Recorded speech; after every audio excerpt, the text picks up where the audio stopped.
وزیر اعلیٰ خیبر پختونخوا محمد سہیل آفریدی کی جانب سے اڈیالہ جیل میں عدالتی احکامات کے باوجود عمران خان کے ملاقات کے حقوق کی خلاف ورزی پر شدید تحفظات کا اظہار کرتے ہوئے وزیر اعلیٰ پنجاب مریم نواز شریف کو باضابطہ خط ارسال کر دیا ہے۔ خط میں واضح کیا گیا کہ عمران خان کے اہل خانہ خصوصاً ان کی بہنوں کو عدالتی اجازت کے باوجود روکا گیا، بدسلوکی کا نشانہ بنایا گیا اور بزرگ خواتین کو 1 کلومیٹر دور سڑک پر بٹھایا گیا، جو غیر انسانی، غیر اخلاقی اور عدالتی احکامات کی کھلی خلاف ورزی ہے۔ وزیر اعلیٰ خیبر پختونخوا نے حکومت پنجاب سے 4 مطالبات کیے ہیں۔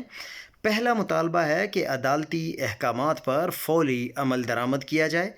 دوسرا، بدسلوکی کے ذمہ داروں کے خلاف کارروائی کی جائے۔ تیسرا، جیل و پولیس کو واضح ہدایات دی جائیں۔ چوتھا یہ کہ ملاقاتوں کے لیے باوقار اور قانونی نظام کا قیام کیا جائے۔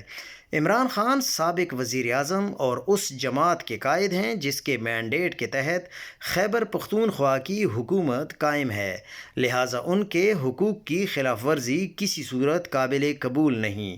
وزیر اعلیٰ نے امید ظاہر کی کہ پنجاب حکومت فوری ایکشن لے کر قانون کی بالادستی اور انسانی وقار کو یقینی بنائے گی۔